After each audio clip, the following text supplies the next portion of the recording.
So I started Dow Janes as just a club for my friends to teach them how to invest.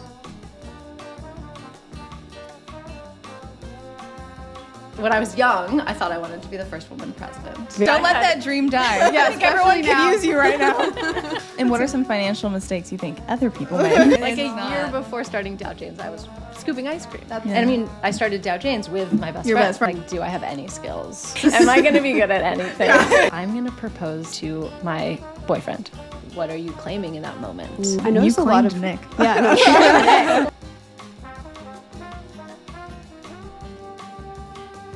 Well, we're here in San Francisco with Britt Baker. Woo-hoo. Britt is the co-founder of Dow Janes, and we're super excited to have her here today. Thank you for being here. Of course. Thanks for having me. So for our audience, Britt, can you tell them a bit about what you do? Yeah, absolutely. So I started Dow Janes, which originally I started it in my living room as just a club for my friends to teach them how to invest. And we were maybe a little older than you, but we were living in the Bay, and I was part of a women's circle. And when I moved back from business school, they just assumed that I would know how to invest. So they asked if I would teach them. So it became this club, and that was the original version of it. And then in 2020, we turned it into a business. So we've been building Dow Janes officially for the last 5 years. Amazing. And I currently, run the team, run the marketing. Wow. You were on our dream guest list, by the way. Oh, yeah, you were. We've been we know who I've been following along with your journey for the past couple of years, and we just took a shot in the dark, and we're like, let's just reach out to them because see what happens. We'll see. Like, I wasn't expecting to hear back, and then we did. We were just so Maddie thrilled. was over the moon. Maddie's been following you for a while, so she was like, "Oh my god!" And I was like, there you go. Yeah, I was like, so. And just for the amazing. audience, quick, because the sister thing, people get confused. Oh yes, I'm Madison. I'm Elle. And I'm Ava, And welcome. This is the 20-something playbook. We were going to say that at the same time. Yes. Twin things. We tend to do that a lot. This whole podcast is just us trying not to talk over each other. Yes. Really. That's really what's going on. Something that we're trying to do with this podcast that I find really interesting to talk about with you, Britt, is we've listened to a lot of podcasts about very successful people, successful women and men like yourself. But what we really want to hear about is what were you doing in your 20s that led you to where you are today? Yeah. So we're going to start off with a kind of funny question about if you had 3 words to describe your 20s, what would they be? Oh. Every time we ask this, everyone's like, Oh my gosh. Fun.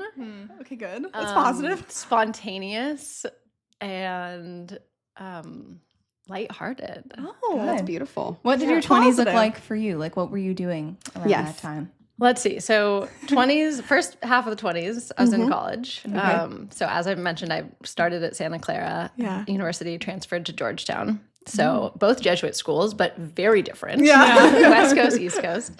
And then after Georgetown, I moved to New Zealand, actually, and spent 3 months biking around on a tandem bicycle with my boyfriend. For you. That sounds incredibly fun. It was so fun. We were working on organic farms and just biking from spot to spot around the country. Yeah, And you did it for 3 months? For 3 months before getting a full real job. And then I worked in consulting. So I knew that I had this job lined up in San Francisco. And so took the time to just, explore before that. And did you always know what you wanted to do? No. I when I was young, I thought I wanted to be the first woman president. Very cool. Okay. And then I realized Don't let that dream die.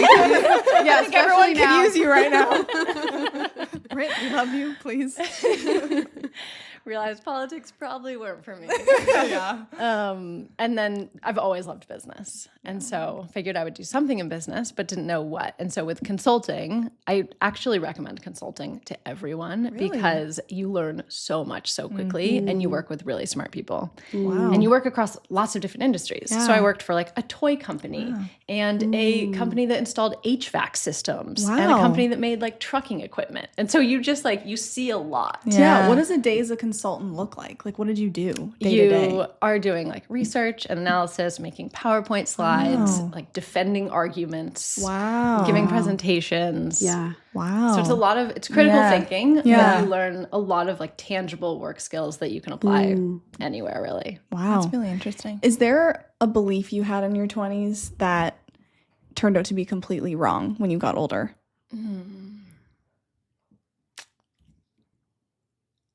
I guess I probably believed that like every decision was really important. And there's some decisions that are important.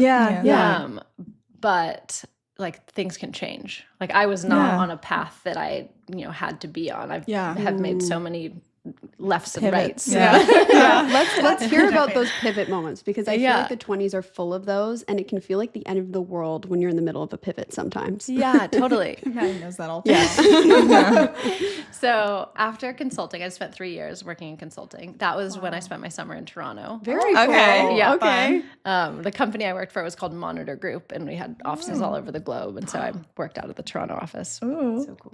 And then I went to business school. So I went to Harvard for 2 years in Boston. Wow. And then after business school, most people go like right into their big corporate job. Yes. And I was like, you know what? I'm going to go work for a travel company.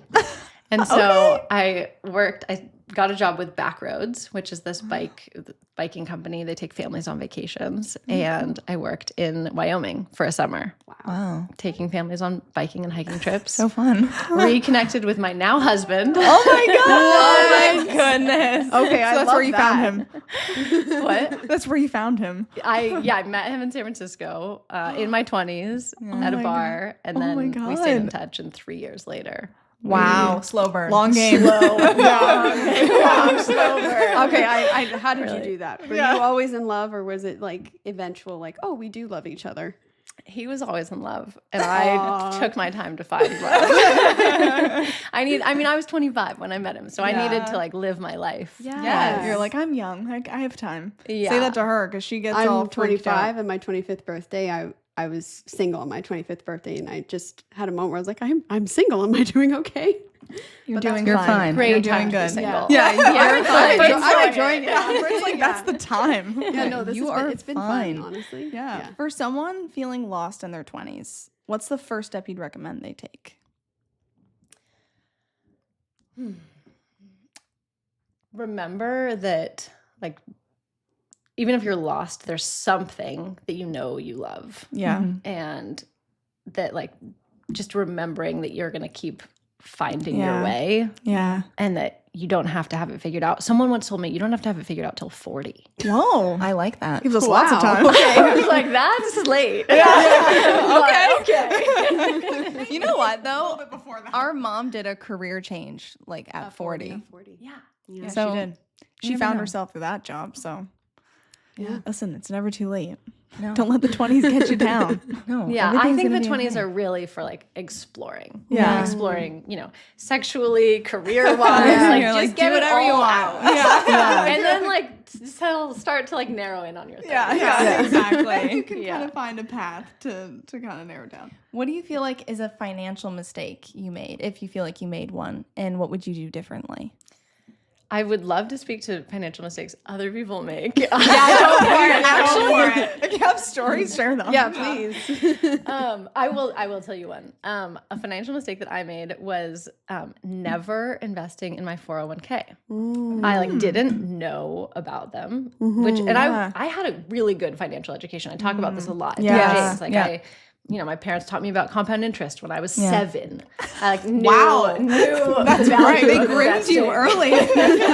So early. Oh my goodness. Yeah. I was a great saver. I like really knew how to save my money, but they never told me about a 401k. I think because they didn't really have corporate jobs. Like they were entrepreneurs. They probably didn't know the benefits. Can you explain what that is for people who don't know? 401k is when you work at a company, they give you a retirement fund. And what's awesome about retirement funds is that you can invest tax-free. So your money, when you invest it, it grows tax-free. Wow. Okay. So you take like a portion of your salary, usually you get savings from just investing it, and then everything it gains, you don't pay taxes on. So it's a huge benefit in the US. Yeah. And you can also like invest a lot more into a 401k than you can into a Roth or a traditional IRA. They have like lower limits. Yeah. So it's a huge advantage and benefit to working at a company. Yeah. And some companies will match it. So if you put like $3,000 in, they'll give you like a certain percent. And so it's free money. Interesting. Yeah. Wow. And it's a benefit, just a perk of like being part of a company. Yeah. And that was a huge mistake I made, was I never invested in the 401k. Yeah. I didn't know about this. Yeah. And what are some financial mistakes you think other people made? Not knowing how to use a credit card and getting into credit card debt early. Oh my God. Yes. Yeah, So if my you're parents told me about ever- that. Oh, good. Yeah. They They were were like, like- everyone's parents. We're lucky. They Yeah. Yeah. But basically, if you're gonna use a credit card, pay it off in full every month. Yeah. Don't spend more than you have to spend. Yeah. Yeah, that 100%. sounds like an Yeah. actual nightmare. And if you were in your 20s, knowing what you know now, what would you tell your 20-year-old self to do with their finances? Save 20% and just get used to saving that every month. Yeah. Because you can live on way less in your 20s than you realize. Trust me, we know. we're still living at home, like Yeah, exactly. yeah. Living at home, living with roommates. Yeah. Cooking. Yeah. There's not like big expenses. You don't have Yes. kids.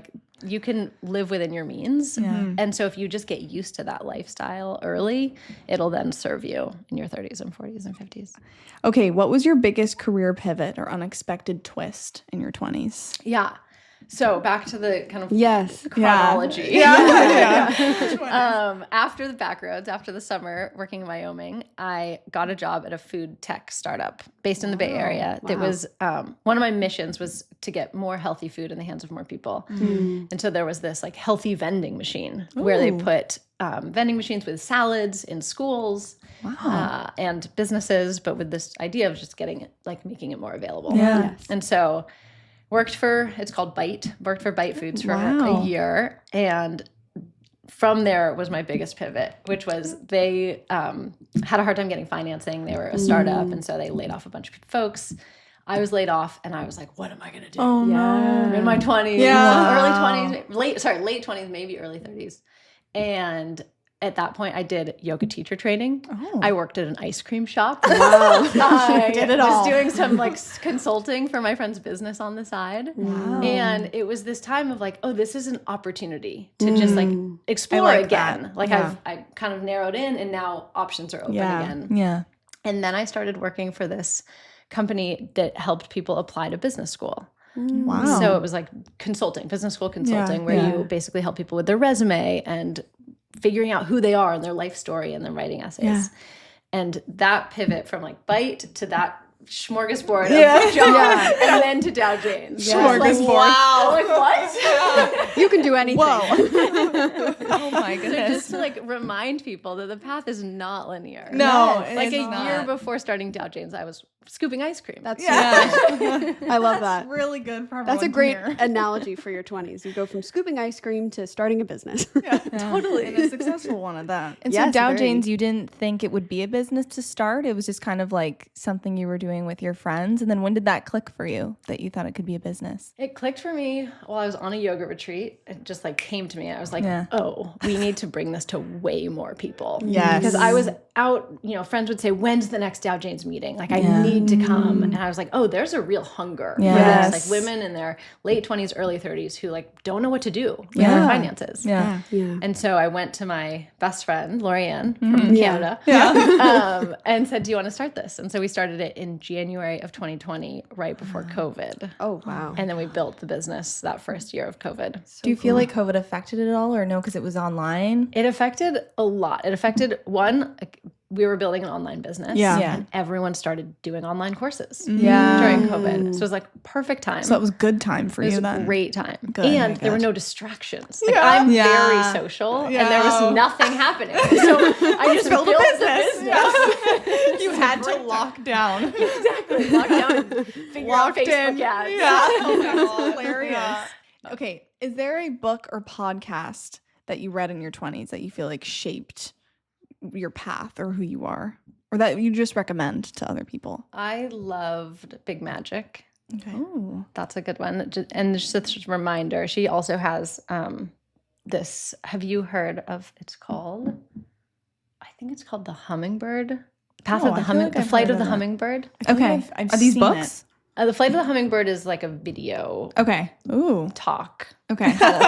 Yeah. But it's kind of similar to what I first talked about, which is this idea that like just following what you're interested in, and it might take you to New Zealand. And eventually it's going to take you to the thing that you want to be doing. So cool. Yeah, I like that. We've been hearing that a lot when we're interviewing people. Like, people are saying there's no wrong move that you can make in your 20s. Everything's going to lead you in the right path. Just follow your curiosity. Yeah. That's what we keep hearing too, is follow your curiosity and you'll get in the right path. And I really like that you're saying that as well. And you talk a lot about being a self-made millionaire, which is just so cool. Little 19-year-old me wants to and still wants to become a self-made millionaire. So like, how did you get there? And did you ever worry about finances when you were building Dow Janes and building your life? Because I feel like a lot of 20-somethings want to take a chance and do the hard thing or the different thing. Yeah.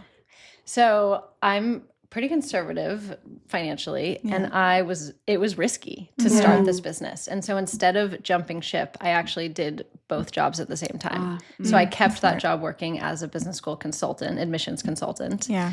And so I had a paycheck. I was like getting paid for doing that work. And then I didn't quit that until Dow Janes was making enough money to pay me. So I didn't ever give up my salary because I'm a Capricorn. It's like, I need to be making money. It's like I need it. And so I did both until I was ready to shift. And so that's just something I would say is if you're doing something risky, like what's that side thing where you can just make sure you have money coming in. That's smart. That's great. That's really smart. Did you ever have like a rock bottom moment in your 20s? And if you did, how did you get out of it? Or how did you navigate that? My rock bottom moment happened in my 30s. You can talk about that too. Yeah, we can talk about that. Go for it. Yeah. It's more like an identity rock bottom. Like, who am I and what do I want in this life? And am I like on the path to being like my true self? Yeah.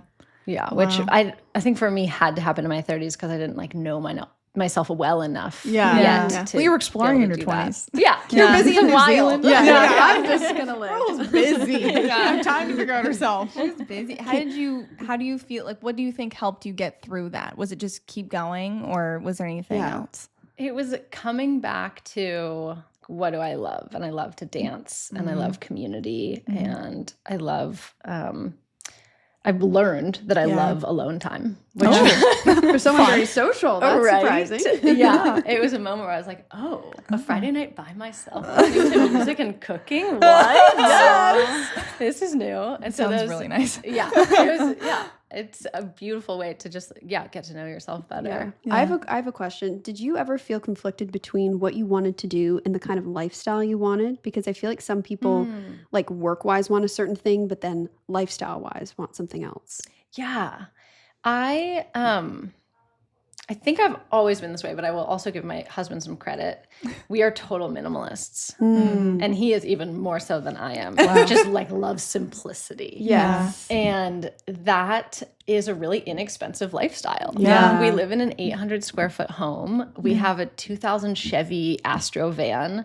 He drives a like really old Matrix. I drove a car I got from my dad. It's like, we don't like. You're like, I don't need more than that. We don't need more than that. Yeah. We're really like, it's simple and it's beautiful. And, you know, our house is in a great location and we love that our friends walk by all the time. And like, that's what we love. That's so cute. And so our lifestyle is like, it is pretty low cost. And so that has been really aligned with, you know, I love saving money. And so it all works together. It's all good. And there's moments where I'm like, I would love to have air conditioning and I would love to have a bathtub. I wish I That would be great. Those are luxuries that you just don't need right now. You've lived in so many different cities. Like, was that ever a factor in what you did for work, or was it something like, how did you know where you wanted to live? Was it because of your partner, or was it like a personal? I chose where I wanted to be and then found work usually. I was like, I knew I wanted to be in the Bay Area. And so I moved here right after college. I picked in consulting, they like gave me offices to choose from. And I was like, West Coast. And then after business school, moved here and was like, I'll find a job once I'm there, but I know I want to be there. And that felt important because, again, back to community. It was like I knew who I wanted to be around. And I've spent a lot of time on the East Coast, and it's just not for me. And that's okay. Don't like that life. I don't blame you. It's cold. It's terrible. The weather alone is just she can speak to that. Where were you from originally before you moved out here? I grew up in Idaho. Oh wow. Yeah, in the mountains in Idaho. So cool. So you kept in the mountain vibe. Yeah. What role has friendship played in your 20s and beyond? Oh, so key. Yeah. So critical. Like probably, I mean, after my son, I'll put my husband in there just like by default, but like, friends are so important. And I mean, I started Dow Janes with my best friend. Your best friend. Yeah. What was it like doing business with your best friend? Because we, I like to call what we do business, but we'd work together and we're sisters and best friends. So what was that like starting with your best friend? So Lorianne and I have a beautiful friendship, and it started how do I tell this story? There was an early moment where I was supposed to come over to her house at a certain time, and I was late. And she sat me down on the couch, and she was like, I really value my time, and if we're going to be friends, I need you to be on time. And I was like, wow, thanks for being so straight with me. I can do that. Like, I didn't know this was a hard time. I thought this was a soft time, but I understand. Yeah. And the fact that she was willing to just like just say that versus like holding a grudge or being like mad at me all day or something. It was like, oh, this is what this relationship is built on. We're going to speak to each other really clearly and lovingly. And that was a pivotal moment where I was like, I see who you are as a person, and that's the kind of relationship I want to be in. And so to this day, we still have really, candid and loving conversations with each other. But communication is so important in friendship. Because you don't, like you said, instead of holding a grudge, she tells you exactly how she's feeling and what you can do better, which I think is so important. Yeah, we do that with each other all the time. Especially if we haven't eaten that day. Like, just don't talk to people unless you haven't eaten. Like, that gets scary. Good rule. Seriously. What's something about your 20s that you thought was just you, but now you realize everyone goes through it? Oh. Probably the like self-doubt. Like, do I have any skills? Am I going to be good at anything? And it's just like, I mean, I go through it every month, but it's like you have to just go like remember that it's a low and that you'll come back. Did you ever let self-doubt stop you from doing what you wanted? For sure. But nothing like super important. I think for the important things I could channel like can push through. Here's who I want to be. I can show up for an interview or as my like most confident self. And how do you like, I feel like in your 20s you were probably constantly stepping outside your comfort zone. And what value do you think that added to your life? Like, how did you navigate being outside your comfort zone, first of all? Because your 20s, for me anyway, has been like, oh, okay, I don't know what's going on. Like, this is not familiar. And sometimes I don't like it very much. I mean, did you like the adventure, Britt? Maybe? Yeah, you strike me. Yeah, you strike me someone that likes the adventure. Did I not like it? You can say absolutely not. I loved every part of it. Sometimes adventure is in your comfort zone. Exactly. Yeah. It's super you seem like in that my kind of comfort person. zone. She's like, I wanted to adventure. Yes. How did you define success in your 20s, and has that changed for you as you entered your 30s? I don't think I was measuring success in my 20s. That's my good. 20s were like, how can I, have more fun? How can I love what I'm doing? And, still be responsible, I guess. It was like I was, I say that jokingly because I was like, had a great job. Went to Harvard Business School. I was still like responsible with finances. But I wasn't measuring success. I guess success was like, am I enjoying what I'm doing right now? That's good. So it was measured around happiness and fulfillment rather than like, how much you're making and financially and stuff like that as well. Exactly. That's good. I like that. We talk about this a lot about how your 20s is about who you are becoming instead of what you have. And I feel like that's been your journey from what I'm hearing. Yeah. And like, I wish I did even more of that in my 20s. Of like the personal reflecting and kind of like understanding. Okay, walk me through a bit of that personal reflecting and understanding, because for our audience, one of the things that we polled on was a lot of our young 20-somethings just don't know how to figure out their life themselves and finances too, which is why we had you on. But walk me through how what that was like for you. Yeah, from a personal standpoint, for me, it was like a lot of journaling and realizing like, oh, my true self is coming out when I journal, like getting to know this side of myself. And I didn't do a lot of journaling, I think, before my 30s. I also started going to therapy in my 30s, which was a new thing. Like I never did that in my 20s. And that was a good way of just having like another person to help me explore. And then community. It's like, what are my friends up to? What are they doing that I'm interested in? And just kind of like widening outside of the little circle. Yeah. Do you have a journaling process? Like, or prompt? Or prompts? Yeah. Like I feel like some people have like a specific way that they journal. Like what helps you when you journal? I really love morning pages. Do you know, have you heard of the Artist Way? No. Yeah, okay, yeah. She's like, tell us. Let me get into it. Basically, just do the Artist Way in your 20s. It's a book. I wish I could remember the woman's name right now. But it's a workbook, and it takes 12 weeks. And one of the daily practices is called morning pages. And the idea is you write 3 pages and you just let your unconscious spill out. So you do it first thing in the morning and you just write whatever is on your mind. It could be like blah, blah, blah. Yeah. When I was doing it, like stories would come out. Just fantasy stories that I like made up about these, princesses. Another side hustle. I wrote a children's story. Oh, yeah, good for you. Just this like words pour out of you. They're like, I had no idea I had this creative side. That's so cool. That's so amazing. In there. And that's so cool. Part of the Artist Way is also doing artist dates, where you take yourself on an artist date once a week. And it could be like by yourself, you're going to a museum or you're going on a walk, but it's just like intentional time to be with your own creative thoughts. Oh my God, I love that's wonderful. So that's a process I love highly recommend. Another little pivot is just, what's the biggest tip you'd give to people in their 20s financially? I know you talked a bit about the 401k. Other than that, and then also investing 20%. Yeah, saving. Just saving, at least saving. Saving 20%. Investing. Just saying. Yeah, learning how to save, critical. Investing if you can, like if you have enough savings.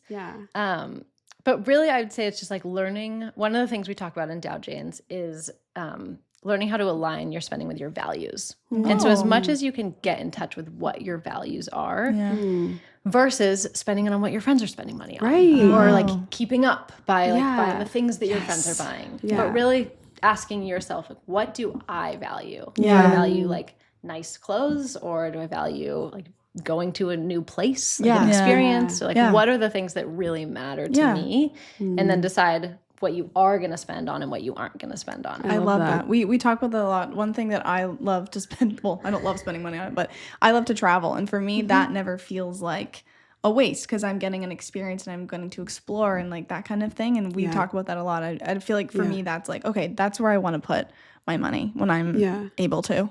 Did you? I have a couple questions here, but did you ever compare yourself in your 20s? You don't strike me as someone who did, but if you did, how did you navigate it? Because with our generation, social media makes it so easy to feel bad about yourself. And that's just something I noticed with a lot of my friends and even myself, of like, you go online and there's like 20 people who appear to be doing significantly better than you are. So what advice would you give to someone who's kind of going through that? Get off social media. I agree. I don't have a personal Instagram account. I just post for Dow Janes, and I don't use it otherwise. And I think my mental health is so much stronger because of that. No, I love that. Even as kids who grew up with social media, and that's like what everyone's on, that's how you connect with people. One thing that we do, like even day to day, there's also like time limits on there.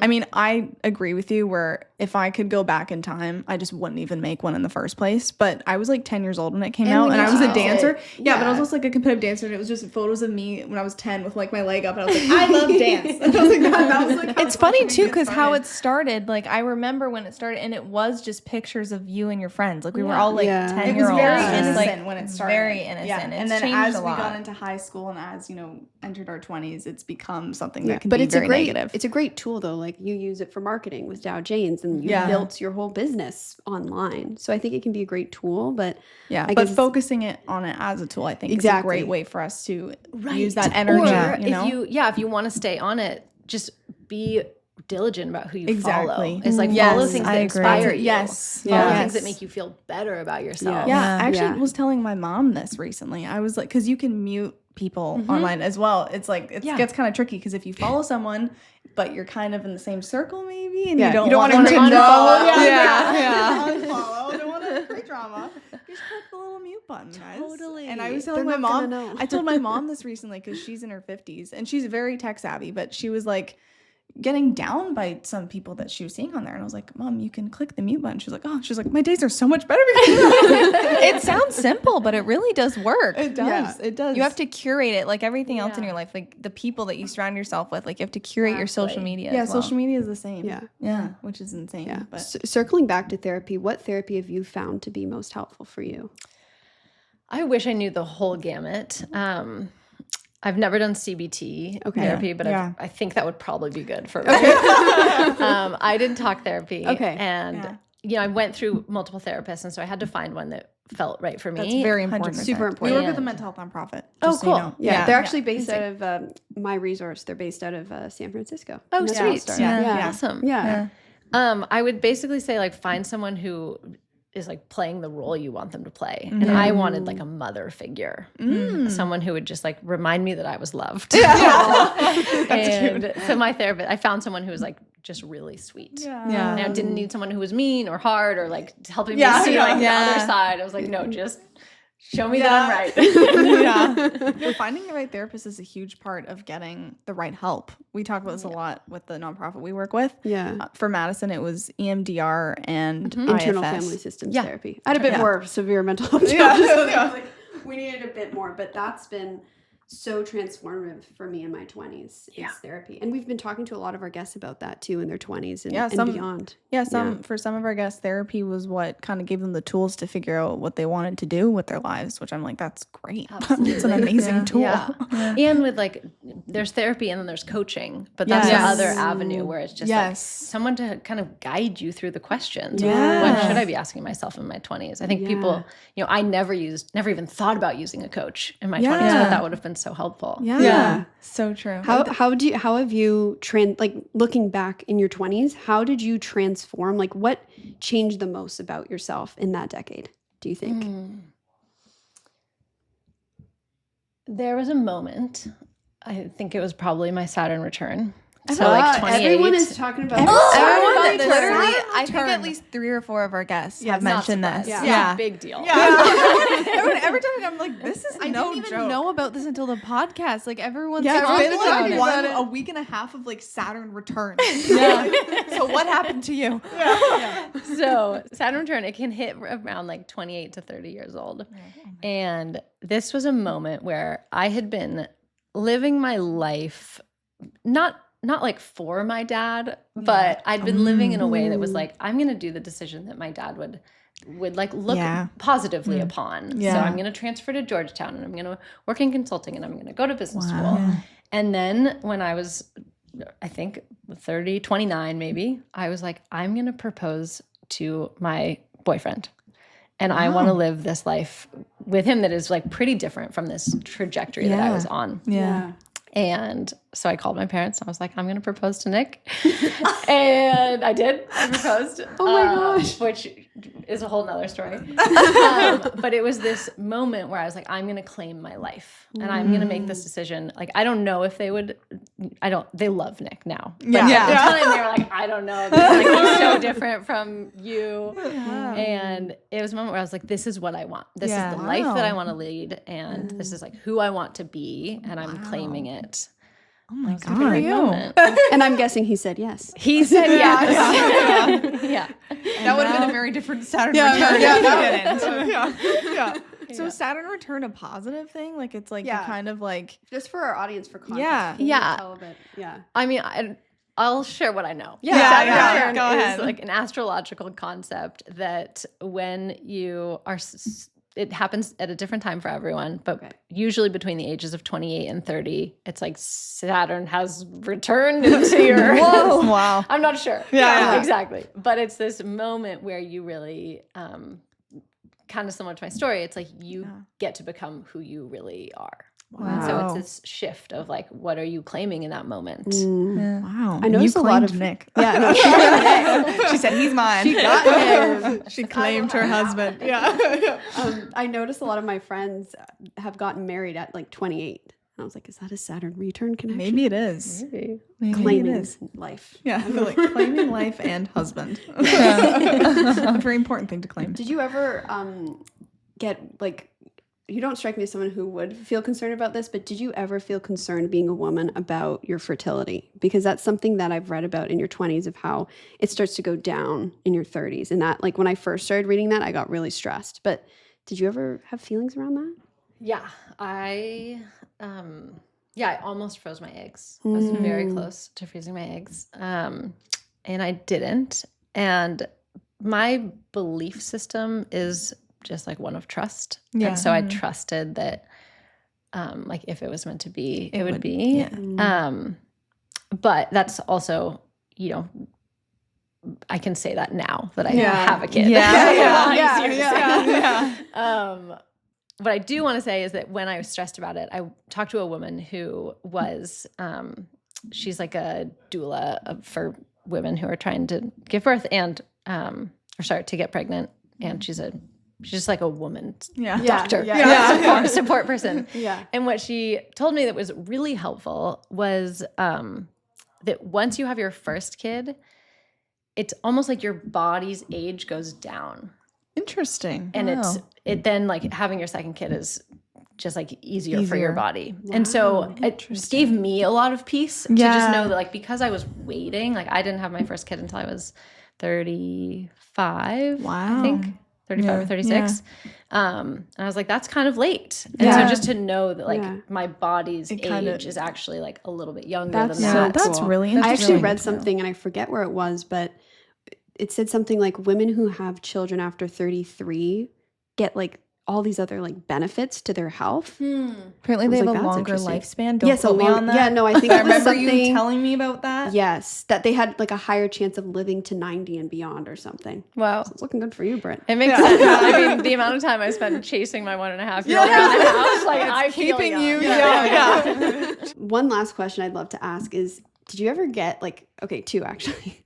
One is, did you get any advice about your 20s from anybody that like, did you follow it or did it end up being wrong? Like, was anyone telling you like, this is what you should do in your 20s? I got a lot of advice from my dad. Okay. And a lot of it was good. Yeah. Like he sent me in a really positive direction that I'm grateful for. Yeah. And the things were like, you know, education is really important and like stay focused on your schoolwork and like do well in school because that's going to matter. Like that sets you up for your, you know, they look at your GPA. And all of that. So he, you know, really valued education. Yeah, but then I like how you said too, how you got to a place where you were kind of thinking back and you're like, okay, well, let's, you know, what do I want versus what do maybe my parents want or someone else in your life who's influencing your decisions want? Because it's important to follow what you want because it's your life at the end of the day. Exactly. Yeah. And you can like listen to some people and then, you know, listen to yourself and kind of mix everything together and it'll be all happy. Make a little melting pot of all the information and make your own decision moving forward. One last question I have is like, so when you're in your 20s, what role did dating play in your life? Like, did you date? Like, what were you cool with being single? Like, what were your intentions around intimate relationships and romantic relationships at that time?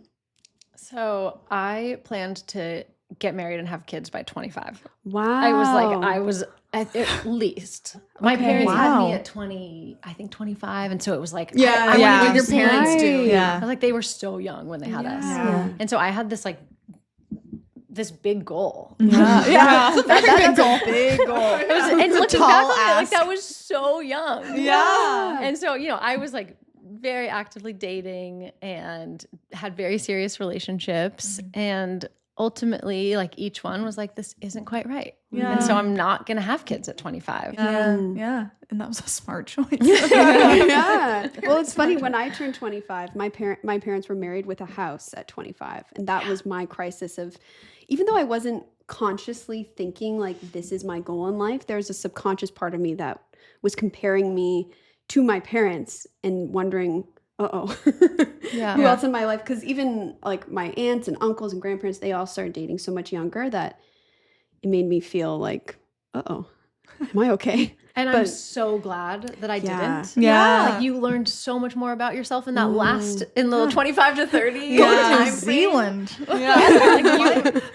you can be a different person by the time you hit 30. And if you end up with the person you were with in your early 20s, it's like you may have become really different people by then. Wow. Yeah. That's so good. That's amazing. That's great to hear on my end. I'm turning 26 next week, and I feel like I've made peace with the mid-20s in my journey. But hearing stories like you, Britt, like that really gives me a lot of reassurance of that part of me that tends to feel anxious about all that. Yeah, there's so much time. Yeah. She's like, don't worry, girl. My friend, I'm what now, 37, I think. You also lose track. Yeah, right. But that's a good thing. That's a good thing. And I have a friend who has been looking for her partner. She froze her eggs recently, and she just met this person in December, and he is perfect for her. And they are in such a secure, stable relationship, and they'll like probably be engaged by the end of the year and have kids next year. And like it just, once you are older and you know what you want, it can all happen so much faster. Yes. And so just to remember that, like, it could take you 4 more years to find a partner, but then you're just gonna like move a lot faster with them. Yes. That's so you know what you interesting. want. Yeah, you're so much clearer on yourself and what you want from your You life. don't have and to a date for partner. like 5 years before You're getting married. both like That's figuring great. out a That's million great to hear. different things while you're That's really interesting. No, I love that. I love that. Oh, this has been so great. So great. Thank you so much for having. Thank for you, coming Britt. on. Yeah. Yeah. It's like, thank you for having us. This is our podcast. You're welcome. It's been a long week. Thank you so much for coming, Yeah, Britt. thank you, Yeah, Britt. for And sure. thank you to everyone for listening. We were in is the so San fun. Francisco area, and we had the best time, and we're so grateful we had Britt on. And we will link everything in the show notes of where you can find Dow Janes and where you can find everything to do with them. And if you want to learn more, they have so many courses and amazing things that you can learn from. But we hope you enjoyed this conversation, because we certainly did. Yes. And thank you, Britt, again. We had such you. a good So time. welcome. Yeah.